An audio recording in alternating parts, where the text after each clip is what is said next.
nagsisimula, naiiyak na ako. Ano ba yan? Hindi kasi po, parang hindi ko na ito matatapos. Opo. Opo. So maraming po salamat sa kanyang ano po. Salita natin ngayon po. No? Para po sa kalaman ng lahat, ito po yung salamat po. Thank you. Ito po yung huling taon na tayo po nandito. Opo. Kasi magbabakasyon po ako. Tagal ako makawala. Matagal po ako makawala sa mga miss yung gawain ng Lord dito sa Royce. Opo. Grabe yan, nakakaiyak ka. Hindi pa naman ako aalis. Opo, hindi pa naman ako aalis. Kumbaga ano pa, November pa. Opo, kumbaga, miss ko lang yung itong gawain. Tatagal lang. Oo nga po eh, mauubos ko ito lahat. Salamat po, salamat. Sige po. Bago po tayo magpatuloy, samahan niyo po muna ako sa isang panalangin po. Panalangin po muna tayo. Yes, Father God, maraming salamat po.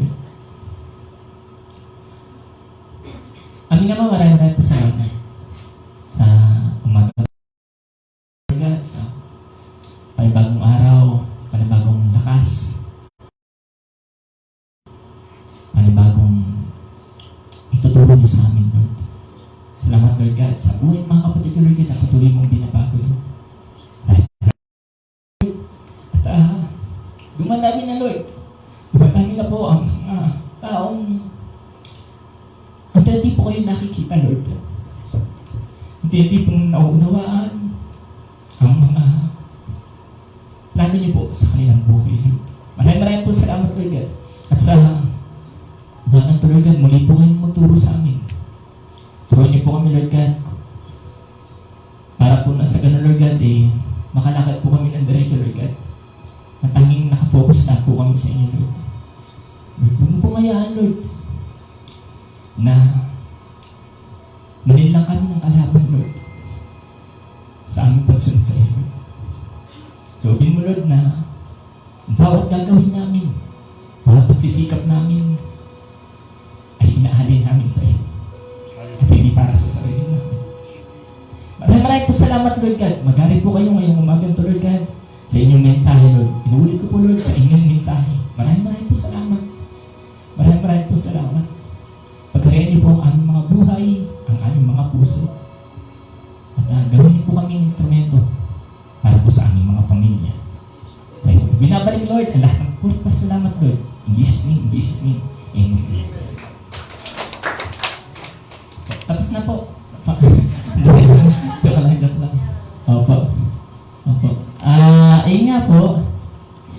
Salamat po sa pagkapasa. Ayan po. So, ito po yung ano niya, yung kanyang verses po na po. Sabi ko, ulitin ko lang po, sabi ko, gawin niyo ito dahil alam ninyong panahon na upang gumising kayo. Ang pagliligtas sa atin ay higit ng malapit kaysa noong tayo unang sumampalataya sa Panginoon. Namamaalam ng gabi at malapit ng lumiwanag. Layuan na natin ang lahat ng masasamang gawain at italaga natin ang sarili sa paggawa ng mabuti. Alam niyo po nung mga nagdaang araw, simula nung basta yung mga nagdaang araw, sabi ko nga, parang parang natapik na po lahat eh. Kasi dun sa mga ginamit sa exhortation, tapos yung nag-prayer meeting kami, nag-prayer meeting kami ng Thursday, saka kanina, din kayo doon, so base sa sinabi ni Bro Ferdy, parang natapik na talaga lahat na po. Ganun pa man, sige, anin po natin na po. So, nung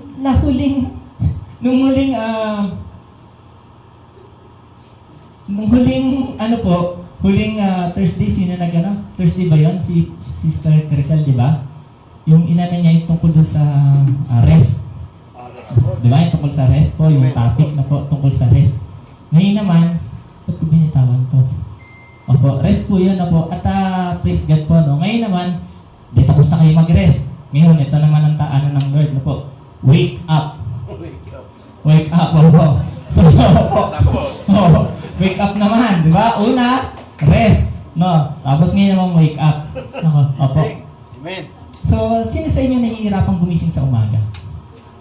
Sino sa inyo? Parang sa umaga parang ang hirap talaga. Parang tulog ng tika ba? Yung, alam niyo, parang di ba? Parang hirap. No? Ako, nararanasan ko minsan yun di ba? Parang sarap matulog di ba? No? Mag-ano tayo? Sino sa inyo? Meron ba? Praise God. Yung iba sa inyo, siguro, sa gabi, talagang gising na gising. Tama si Pastor minsan, gising na gising sa gabi. Gising na gising sa gabi si Pastor Roland, no po. Yun. Tapos, pero sa atin, pag nagpuwi tayo ng gabi, sigurado, hirap tayong bumangon talaga sa umaga. Kaya nga minsan, ginagamit natin, nag-a-alarm tayo. Di ba? Alarm tayo. Sino dito ginagamit yung alarm clock talaga? Praise God. Yung iba, ano ginagamit nyo? Cellphone. Oo, cellphone. Cellphone na ginagamit ninyo. Siyempre, high-tech na tayo. Di ba? Ako din, cellphone Anong kagandahan sa cellphone kaysa sa alarm clock? Snooze. Amen. Snooze. May snooze. Totoo lang. Oo, sa alarm clock Pagka pinatay mo, wala na yun, hindi natutunog yun Pero pag nag-snooze ka, pag pinatay mo yun, 5 minutes, tutunog ulit yun, di ba? Mga ganun, di ba? No, di ba totoo naman? May 10 minutes po ba? 10 minutes. Praise God, may 10 minutes pa. Pwede mong tagalan. So, di ba? May ganun, no? At, sa buhay Kristiyano natin, hindi ba natin napapansin minsan, pag may alarm na, nag-i-snooze tayo. Hindi niyo napansin? Nag-i-snooze tayo. Minsan sinasabi natin, 5 minutes more, 10 minutes more. Di ba mga ganun, inana natin di ba? Mga inana natin yun Yun yung mga, yun yung mga inaan natin, iniisip natin. No? Kasi iniisip natin, iniisip natin, siguro sa atin, kakayanan natin, sa sarili natin, okay lang. Aabot pa naman ako di ba? Aabot pa ako, okay lang, istos ko ng 5 minutes, aabot pa naman ako Aabot pa ako, kaya ko yun, aabot ako. Minsan, i-snooze mo siya kasi iniisip mo, ayos lang, minsan lang naman Di ba? Minsan lang naman. Di ba? Minsan, i-snooze mo siya kasi isip mo, ayos nang mali kasi yung iba, ginagawa nga nila Di ba? Minsan, damay-damay lang. Tama yun. Damay-damay lang. Yun yung natin, di ba? Yun yung naiisip natin sa sarili natin. Di ba? So, pero sabi ni Pablo dito, sabi niya, panahon na para gumising kayo. Tayo yun. Panahon na para gumising tayo. Na po. Minsan, basta parang hindi ko kaya tapusin.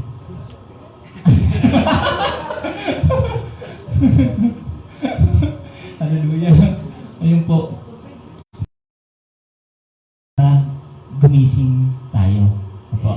Hindi ito yung tinutukoy na parang nakikita natin minsan na parang may natutulog dito sa church. So, hindi yung tungkol doon. Hindi yung tungkol doon. Tinutukoy ni Pablo dito kasi pag tinignan niyo yung una, yung ano niya, sabi dun sa Romans 1:8, una sa lahat, nagpapasalamat ako sa aking Diyos sa pamamagitan ni Jesucristo dahil sa inyong lahat, sapagkat ang inyong pananampalataya ay balitang-balita sa buong daigdig. So, ibig sabihin, alam ni Pablo na yung sinulat niya to para sa mga taga-Roma. So, kumbaga, itong mga to, mananampalataya to. Itong mga to. Kaso nga lang, sabi nga niya, panahon na para gumising kayo. Hallelujah. Na po. So, sa atin pong, sa atin po, totoo lang po, minsan, may ano kasi, meron kasing, ano natin, habit ba natin? Talagang kasi, ang sarap naman kasi talaga, di ba, lalo na may kumot, tutulog ka, may kumot, ang sarap ng higaan mo, malambot na kumot, malambot na unan, di ba? Totoo naman, di ba? Tapos, aircon pa, grabe! Oh, sarap, sarap talaga, totoo lang, sarap matulog talaga, no? At minsan sa buhay natin Kristiyano, sa buhay natin Kristiyano, totoo lang. Sa buhay natin Kristiyano, na ano natin, parang nagiging ganun tayo. Nagiging ganun tayo dito sa church. Oo. Nagiging ganun tayo dito sa church. Para saan ba umatin tayo dito sa church? Come on. Para sa kanina, nag-bless ako kanina, dami mga nagpatotoo dito. Oh. Dahil mga talagang ano nang hingi po ng Lord, na po. Daming hingi po ang Lord, dami niyang dami niyang mga binagong tao, na po. Opo. At sobrang nakaka-bless po talaga sila. Sobra po talaga. Ganun pa man, marami pa rin sa atin, ay parang nagiging ano na natin, routine lang ba? Routine lang. Parang nagiging routine lang ba ang pagpunta natin dito sa church? Parang ano lang. Parang dahil nga sa sinasabi to ng mga pastor natin eh. Baga, nagtatrabaho tayo buong araw, sa mga buong maghapon, sa mga ano natin, sa mga kumpanya na pinapasukan natin. Tapos, meron tayo, yung iba sa atin, 2 days ang rest day, yung iba nga 50% praise God, di ba? 50% yung ano nila, rest day nila, ha? Grabe, ha? Oo. Kami isang araw lang po. Pero, praise God, no po, nagkakasama-sama po tayo dito. Opo. Ganun pa man, so minsan, sa sobrang pagod natin, kasi nga, mag-apan tayo, isang linggo tayo nagtatrabaho, so andun yung pagod, tapos may gawain pa. Ito, pupunta tayo sa gawain, no? Dito sa gawain, minsan nagiging ano nga lang, parang iba sa atin, parang routine lang. Parang ganon, nagiging routine lang. Na po, yung iba sa atin, pag nanalangin tayo, madalas, ang dinadalangin natin, puro mga ano eh. Pagka in-evaluate natin yung ano natin, yung mga panalangin natin, madalas pansarili. Pansarili talaga, ano po? Opo. At eto nga, yung ano na ano ni Pablo, no. So, inulit ko po, maiksi lang po mensahe ng maiksi lang po mensahe ng Lord kasi mas ano po yung nararamdaman ko eh. Ano yung nararamdaman ko? Ano ba? Parang Opo. Hindi ko maipaliwanag na po. Opo. At baka gutom po. Baka gutom lang na po. So, Come on, please. so alalahanin po natin na po. Muli pong nagpapaalala sa atin si Pablo na po. Pinapaalalahanan niya tayo na po. So, bakit po ba tayo narito? Bakit po ba tayo narito ang bawat isa ngayon? So, gusto po nating makilala si Jesus. Gusto po nating makilala si Jesus. Gusto po nating alamin kung ano ba yung ginawa niya sa cross. Ano ba yung ginawa niya sa cross? Bakit kumbaga ano yung inaano natin sa kanya? Ano yung nung naano si Jesus, nung pinako siya sa cross 2,000 years ago. So, nagkaroon po ng salvation. Nagkaroon po ng salvation, di ba?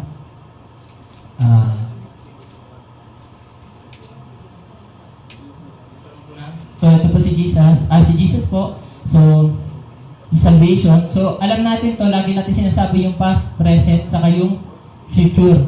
No po? Yung past, present, and future. So, pag-usapan po natin to past, present, and future. Ano ba pagkakaalam natin, past, present, and future? Ito ba yung parang Fast and the Furious? So, pag-usapan natin, no? So, pag sinabing past, present, and future, past, sabi nga doon, nung una kang nung una ka nanampalataya, nung nakilala mo si Jesus, nung humingi ka ng kapatawaran sa Kanya, di ba? Di ba nung nakilala natin siya, nung tinanggap talaga natin siya ng buong buo, yung unang nakilala natin si Jesus, tinanggap natin siya, ano yung ano natin nun? Di ba? Parang talaga nagsisi tayo di ba?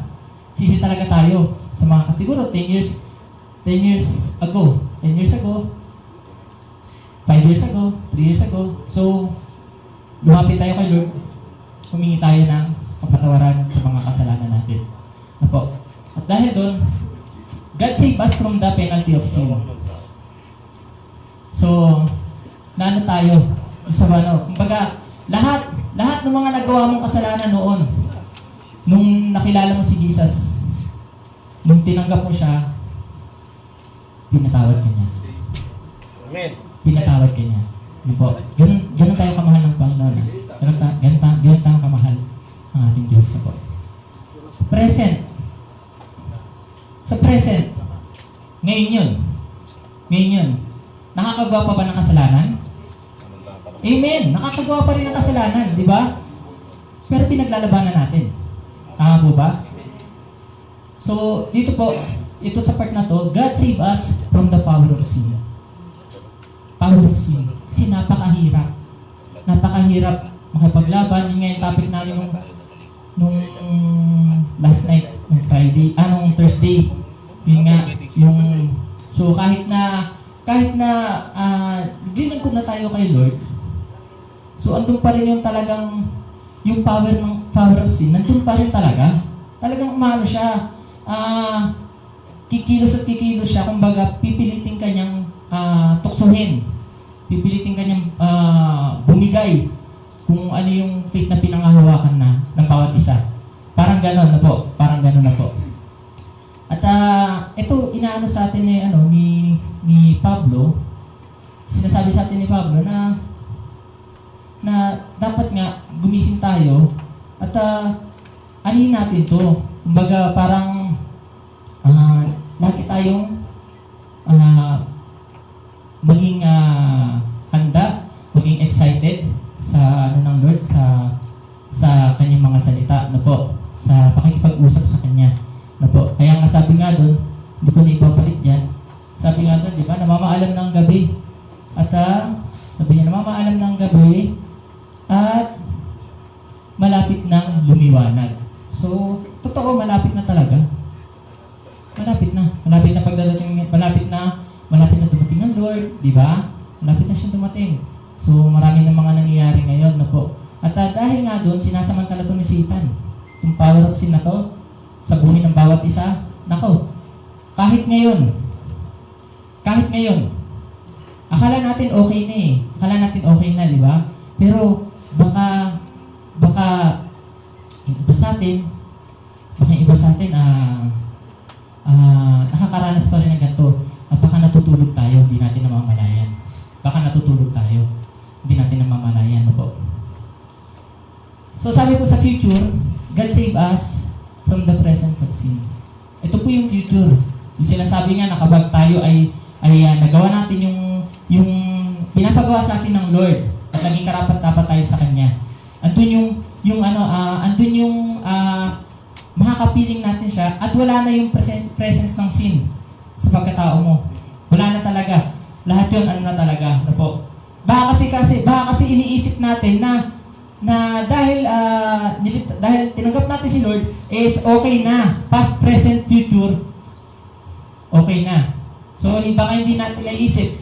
Baka nagiging common sa atin yung paggawa ng mga kamalian, nagiging common sa atin kasi iniisip natin, ayos lang. Iniisip natin, ayos lang. Po. So,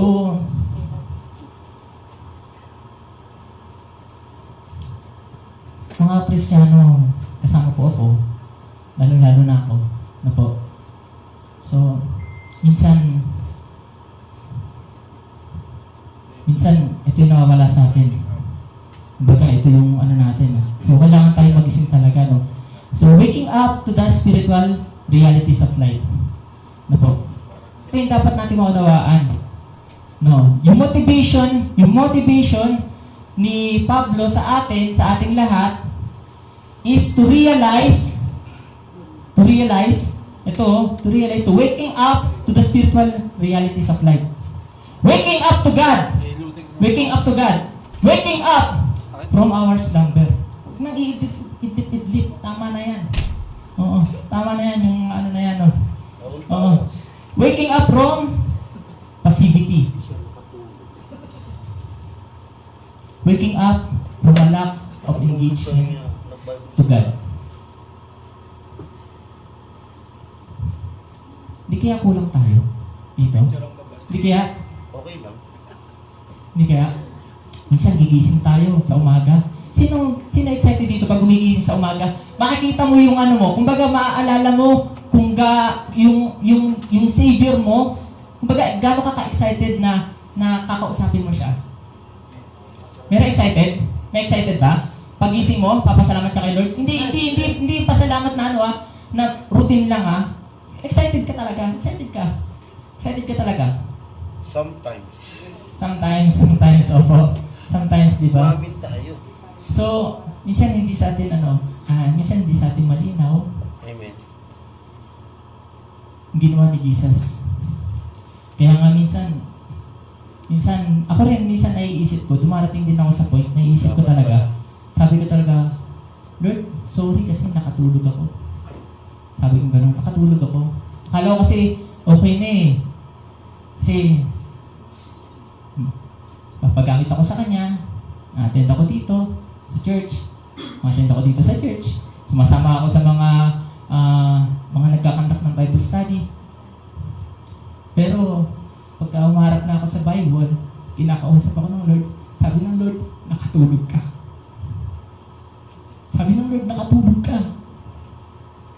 Grabe grabe minsan Iba talaga si Lord No, si Jesus, tandaan ninyo, is coming again. No?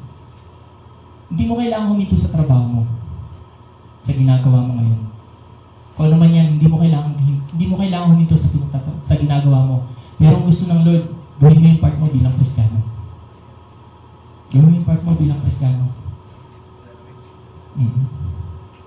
Ano po?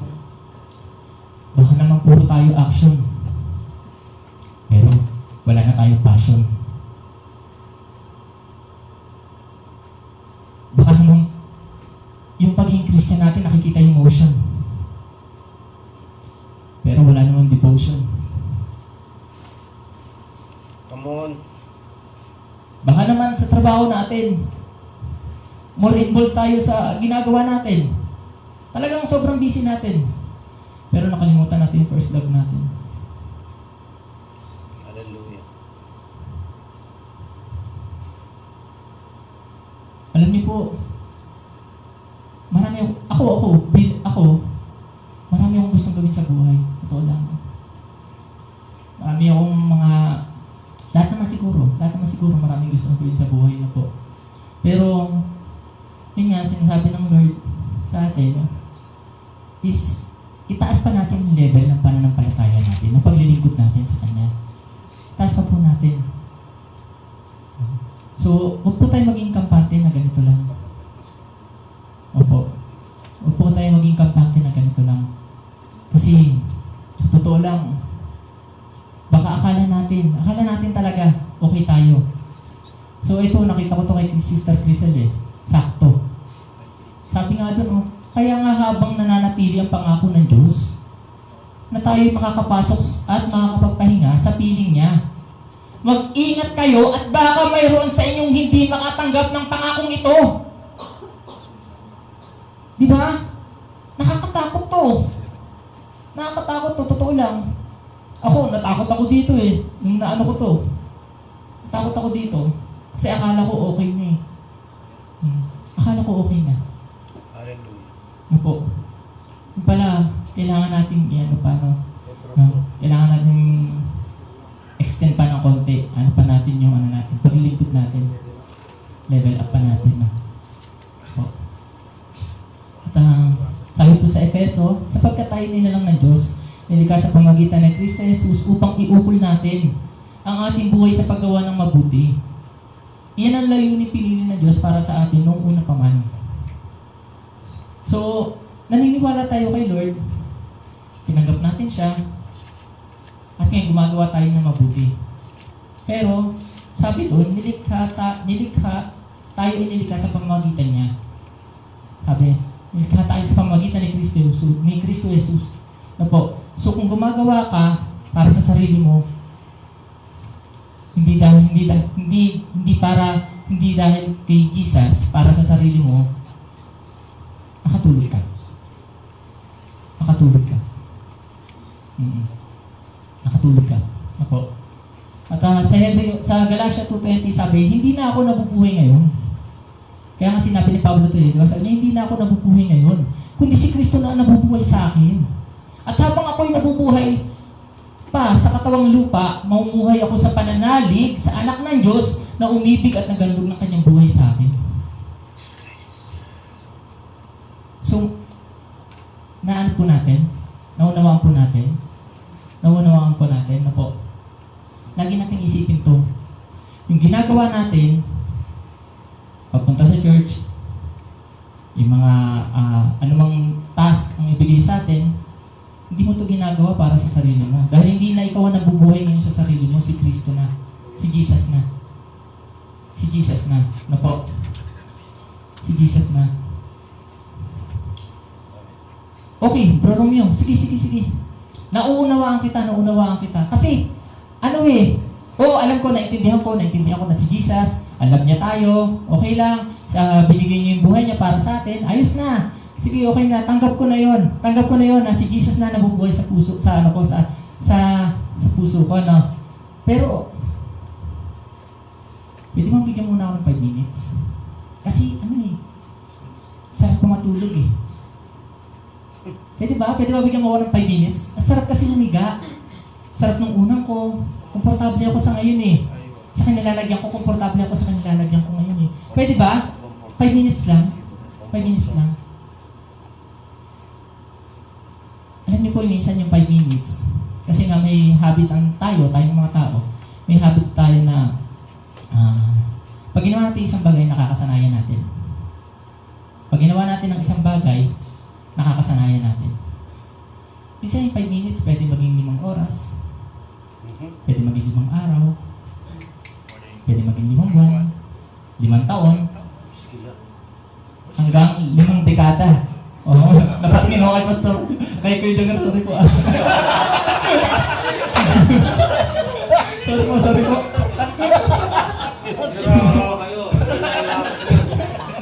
So, hanggang sa 5 dekada, no? Sorry po. Amen. Praise God.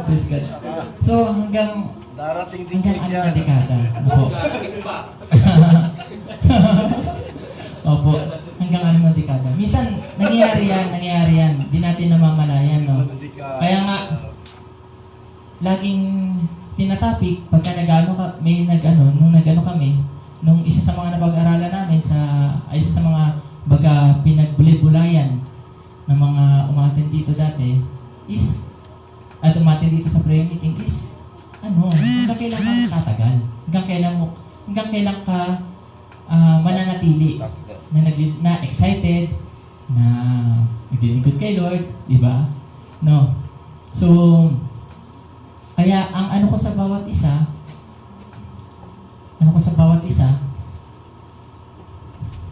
stop pressing snooze. Tama na yung pag-ano mo, 5 minutes, 10 minutes. Tama na yan. Tigilan natin yan. Oo. Natin sarili natin. Disiplinahin natin ang sarili natin. Na kapag may appointment ka, gigising ka sa tamang oras. At gigising ka sa tamang oras. Sino dito pagka may appointment, excited ka? Sa labas, sa trabaho muna, Siyempre, di ba? Kasi siyempre pag natanggap ka, maganda yung maganda yung balik naman sa'yo nun, di ba? Maganda yung balik naman sa'yo nun. kakaroon ka ng magandang trabaho, o di kaya kung businessman yan, di ba? Kung sa sportsman yan, di ka maano. Kumbaga, andun yung makikita mo talaga yung ano, yung kabuuan. Maano mo siya, kumbaga makikita mong, kumbaga, hindi ka maliliit. Sorry. Kumbaga, hindi ka maliliit. Maaabutan mo siya, magkikita kayo talaga ng personal, at excited ka. Apo. So, sa atin, hindi natin namamalayan. Ang Lord, minsan tinatawag tayo sa umaga. Minsan tinatawag tayo ng Lord sa umaga. Kaso nga lang, dahil nga sa, ang sarap kasi, sarap pa matulog eh. Isnus muna tayo, di ba? Minsan, aminado, nakakalimutan ng bawat isang manalangin sa umaga. Hallelujah. Nakakalimutan ng bawat isa mag-devotion sa umaga.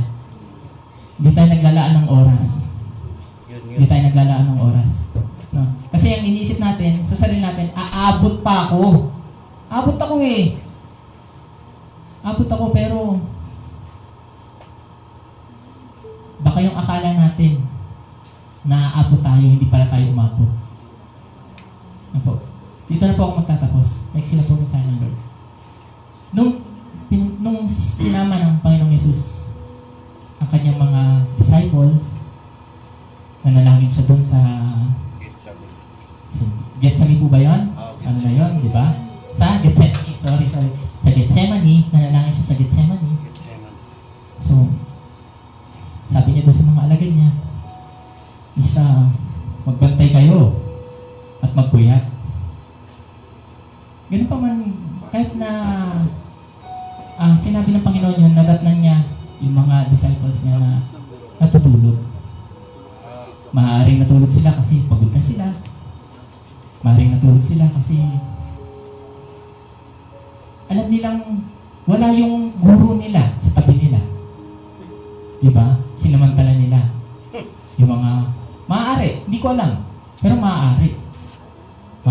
Pero sinabi sa Bible, sobrang pagod nga naman nila. Kasi marami silang ginawa eh. Diba? Marami silang ginawa. So sa buhay natin, marami tayong ginagawa ngayon. Iba sa atin. Maaaring pagod na pagod ang bawat isa. Iba sa atin. Pero ganun pa man, sabi ng Lord, magbantay kayo at magpuyat. Kayo matulog.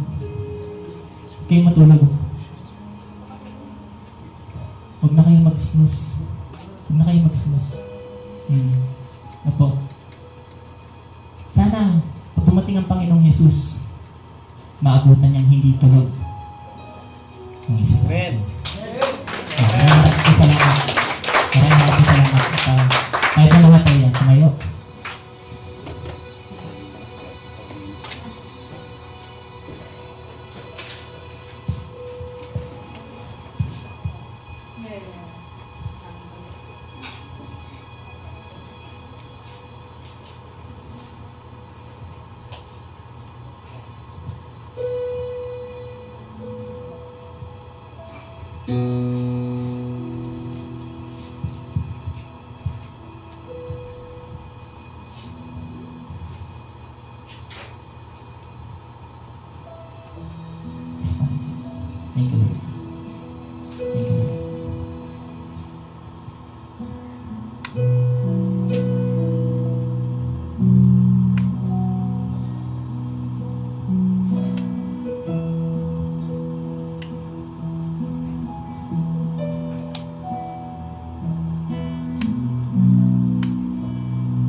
Lord.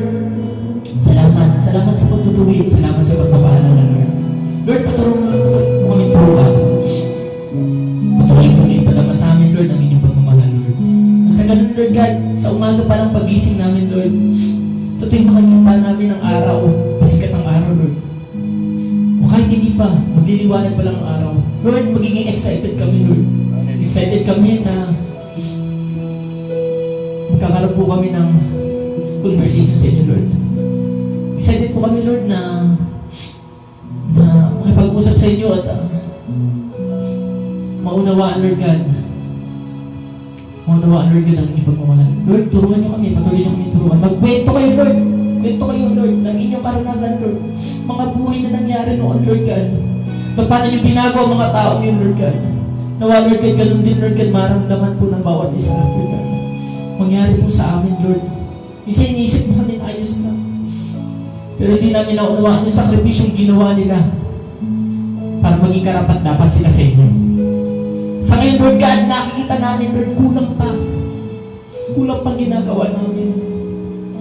Ganun pa man, Lord, patuloy mo kaming turuan. Patuloy mo kaming patatagin. Habang nakikipaglabang kami, Lord God, nakikipaglaban po kami dito sa mundong to, Lord God. Para po sa inyo, Lord God. Lord, nalalapit na. Nalalapit na po ang inyong pagdating. At pag dumating yung time na yun, Lord, dalangin namin, Lord, malakas kami sa iyo, Lord. Malakas ang pananampalataya namin sa iyo. Ang pag-ibig namin sa iyo nag-uumapang. Dahil hindi namin alam, Lord, yung darating. Kung gaano kahirap. Hindi pa namin nararamdaman sa buhay namin kung gaano kahirap yun. At nakakatakot yun, Lord. Baka yung iba sa amin sumuko. Baka yung iba sa amin hindi kayanin magpakamatay. Lord, huwag mong hayaan yung ganito, Lord. Huwag mong hayaan. Sinasabi namin mapapasama kami sa rapture. Pero Lord, sa ginagawa namin ngayon, Lord, sa ginagawa namin ngayon, kulang pa, Lord. Kulang pa. Kulang pa, Lord. Kaya, Lord, patuloy mong gabayan ang bawat isa, Lord. Patuloy mong gabayan ang bawat isa. Lord, naman, Lord God, maging buhay. Maging buhay, Lord God. Na sinasabi namin sa aming sarili na si Jesus ay nananatili sa buhay ko. Maraming po salamat, Lord. Maraming po salamat. Sa iyo po binabalik, Lord. Ang lahat ng paborito sa salamat, Lord. Tanging sa inyo lang, Lord. Tanging sa inyo lang. In Jesus' name, in Jesus' name.